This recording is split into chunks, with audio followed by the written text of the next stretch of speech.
네, 안녕하십니까. 오늘도 일상기도회로 하나님의 말씀을 나누고자 합니다. 우리는 어제까지 데살로니가 교회를 향한 데살로니가 전후서의 말씀을 마치고 오늘은 구약의 선지서 중에 한 권인 스바냐의 말씀을 살펴보고자 합니다. 스바냐는 3장으로 구성된 짧은 선지서입니다. 이 비교적 짧은 책이지만 그 안에는 하나님 나라에 대한 소망과 회복의 약속이 담겨 있고 또 하나님의 심판에 대한 메시지들이 담겨 있습니다. 우리가 이 말씀을 통해 함께 묵상하면서 우리의 신앙을 돌아보고 마찬가지로 또 한 번 하나님의 은혜를 다시 확인하는 시간이 되기를 소망합니다. 스바냐에 대해서 살펴보면 스바냐는 남유다 요시야 왕 때에 활동했던 선지자입니다. 요시야가 종교개혁을 일으킨 왕으로 유명한데 이 종교개혁을 일으키던 그 시기에 스바냐는 하나님의 말씀을 전하는 사람이었습니다.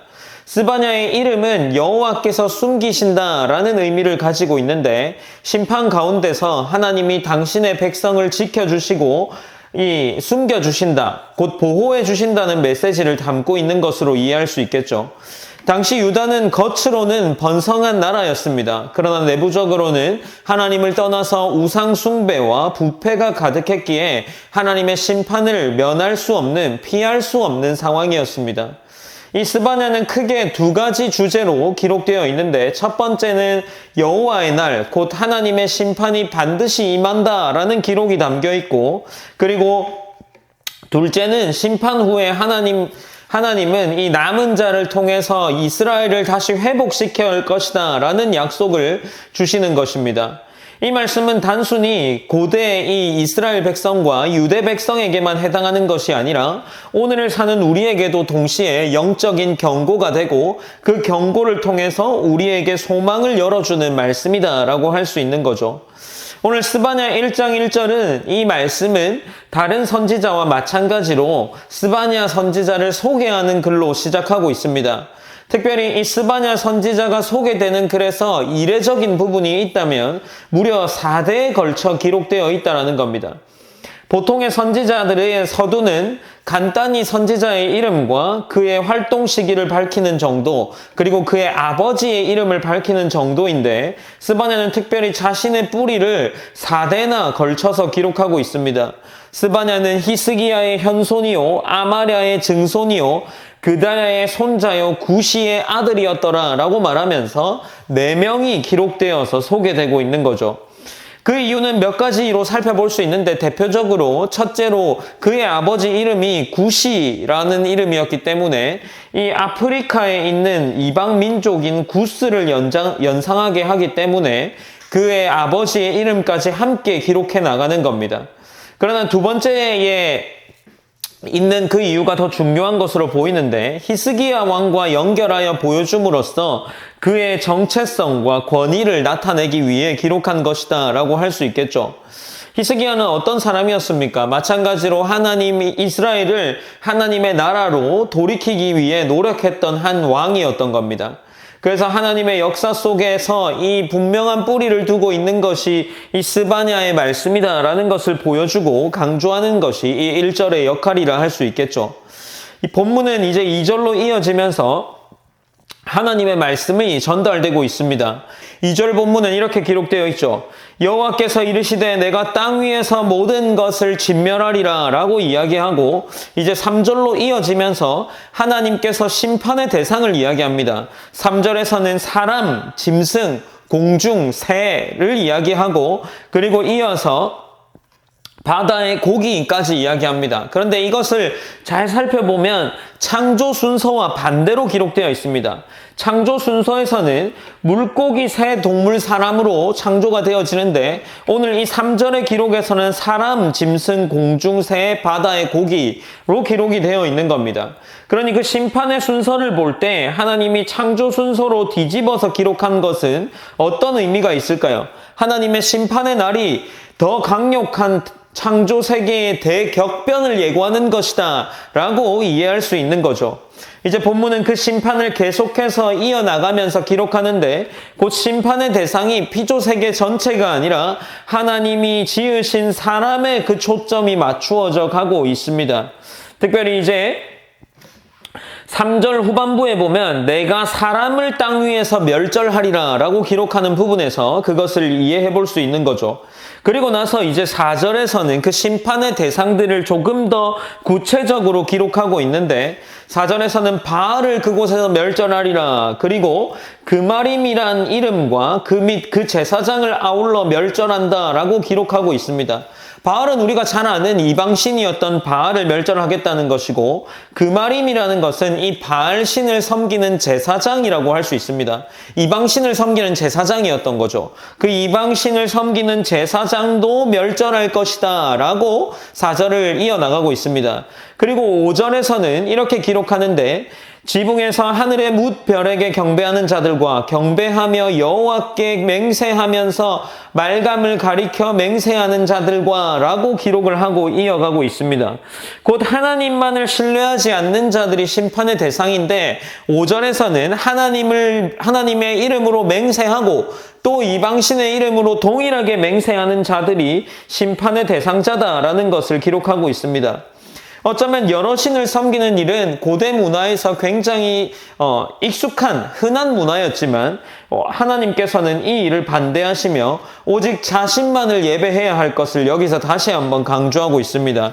그리고 6절로 이어지는 말씀에서는 하나님을 찾지 않는 모든 자들이 멸하게 될 것이다 라고 이어나가고 있습니다. 이제 본문은 계속해서 이어지면서 7절로 넘어가고 있습니다. 7절에서는 주 여호와 앞에서 잠잠할지어다. 이는 여호와의 날이 가까웠으므로 여호와께서 희생을 준비하고 그가 청할 자들을 구별하셨음이니라 라고 기록을 하고 있습니다. 이제 7절에서는 여호와의 날이 임할 것이고 그 첫 번째 명령으로 잠잠하라 라는 명령이 기록되어 있습니다. 하나님의 일하심을 기다리라 라는 명령이죠. 유다 백성은 이 여호와의 날을 기대했지만 하나님은 이 날을 기대할 만한 날로 묘사하지 않고 심판의 날, 그 날은 이 본문에서 희생의 날, 분노의 날, 심판의 날로 묘사되고 있습니다. 하나님은 이 본문들을 통해서 8절과 9절과 12절에 내가 벌하리라 라는 말씀을 하시는데, 곧 하나님께서 직접 심판하시는 것을 강조하면서 말하고 있습니다. 심판의 대상은 본문에 기록되어 나타납니다. 9절에서는 포악과 거짓을 자기 주인의 집에 채운 자를 벌하신다라고 말씀하시고, 그리고 10절에서는 이렇게 기록하는데 나 여호와가 말하노라 그날에 어문에서 부르짖는 소리가 라고 기록하는데, 이 어문은 예루살렘 성의 북쪽에 있던 성문으로 상업과 교역이 활발히 일어나는 그런 중심지였습니다. 많은 이방인들이 드나들며 경제적인 부를 쌓는 곳이었지만 동시에 하나님을 잊고 우상 숭배와 불의가 가득한 곳이 바로 이 어문, 북쪽 문에 해당하는 곳이었습니다. 그러니 결국 하나님은 그 문을 심판하시겠다라고 말씀을 하시죠. 그리고 11절에서는 막데스 주민들아 너희는 신음하라 라고 기록을 하는데, 울어라 라고 이야기를 하는 거죠. 11절의 본문에 등장하는 이 막데스라는 말은 절구, 곡식을 찢는 그릇이라는 의미인데, 절구처럼 움푹 파인 그런 지역을 가리키는 곳이다 라고 이해할 수 있습니다. 학자들은 이곳을 예루살렘 성 안의 골짜기 지역 혹은 상인들이 모여 살던 시장이 있는 지역으로 이해하고 있습니다. 그래서 막데스는 마찬가지로 경제적 중심지, 부와 거래가 많이 일어나던 상업 중심지를 상징하는 표현으로 이해할 수 있습니다. 하나님께서 막데스 주민들을 향해 신음하라고 하신 이유가 무엇이겠습니까? 그곳의 상인들과 부유한 자들이 심판을 피하지 못하기 때문입니다.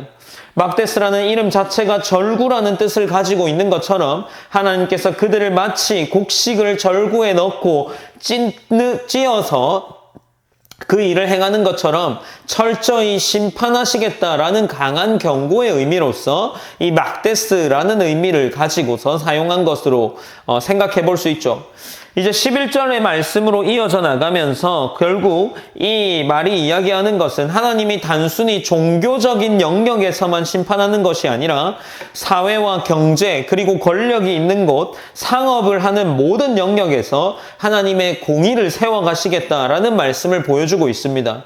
바알을 섬긴 제사장들, 포악과 거짓을 일삼은 자들, 어문의 상인들, 그리고 막데스에까지 이르기까지 그들은 모두 하나님의 심판을 피할 수 없는 것을 이야기합니다. 이제 12절과 13절로 이어지면서 하나님께서 등불로 예루살렘을 두루 살피며 안일하게 살아가는 모든 자들을 벌하실 것이라 말씀하십니다. 그들은 하나님께서 아무 일도 하지 않으실 것이라고 착각하지만 어떻습니까? 자기 만족에 빠져 있었지만 하나님은 그들의 재물을 빼앗아서 지은 집에 거하지 못하게 하시고 포도원을 가꾸었지만 그 열매를 누리지 못하게 할 것이다 라고 그렇게 경고하고 계십니다. 결국 하나님을 두려워하지 않는 모든 삶은 헛수고로 끝이 난다는 것을 가르치고 있죠. 본문은 이렇게 마무리됩니다. 스바냐의 말씀은 심판을 주로 이야기하면서 하나님의 심판이 그들 모든 자들 가운데 그리고 사회의 모든 영역 가운데 임하게 될 것이다 라는 것을 이야기하고 있죠. 하나님은 세상의 권세자나 부유한 자들, 종교 지도자들만이 아니라 백성 한 사람 한 사람도 동일하게 돌아보십니다. 그리고 그들의 행위에 따라 심판하겠다라고 말씀하시는 것이 12절과 13절의 내용인 겁니다. 그러니 우리는 이 말씀을 통해서 무엇을 생각해야겠습니까?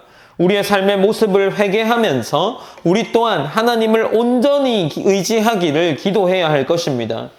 그리고 우리는 말씀을 통해서 하나님의 심판이 있음을 또 한 번 듣게 됩니다.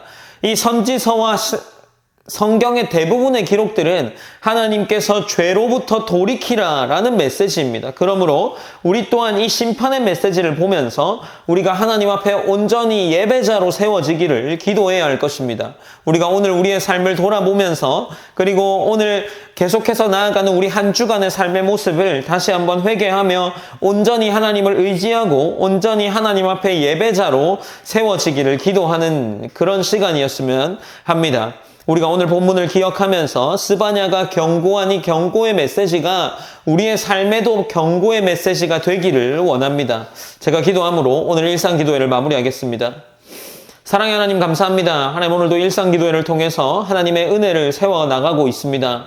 하나님 우리가 살펴보는 이 말씀을 통해 이 스바냐가 우리에게 하는 이 경고의 메시지가 경고로 들릴 수 있도록 영적 민감함을 가지게 하나님이 인도하여 주시옵소서. 하나님 이 심판의 메시지들을 통해서 그때 그 이야기겠구나 라고 멈추지 않고 오늘의 우리에게 주는 경고임을 깨달아 우리 또한 다시금 영적인 민감함을 가지고 이 말씀에 반응할 수 있도록 하나님이 인도하여 주시옵소서. 언제나 하나님 앞에 다시금 바르게 세워져 갈 수 있는 우리 일상교회가 되게 하시고 한 사람 한 사람이 하나님의 말씀 앞에 하나님의 두루 등불로 감찰하심에 따라 우리가 더욱 그 하나님의 선하심을 이해하면서 우리의 삶을 하나님 앞에 더 바르게 세워나갈 수 있도록 인도하여 주시옵소서. 하나님 우리의 오늘의 삶도 붙잡아 주시고 하나님 우리의 오늘의 삶을 시작하며 기도할 때 하나님 회개함으로 우리의 영적인 민감함을 다시금 회복시킬 수 있도록 인도하여 주시옵소서. 오늘 하루의 삶을 하나님께서 돌보아 주실 줄 믿습니다. 모든 영광 하나님께 올려드리며 살아계신 예수님의 이름으로 기도드립니다. 아멘.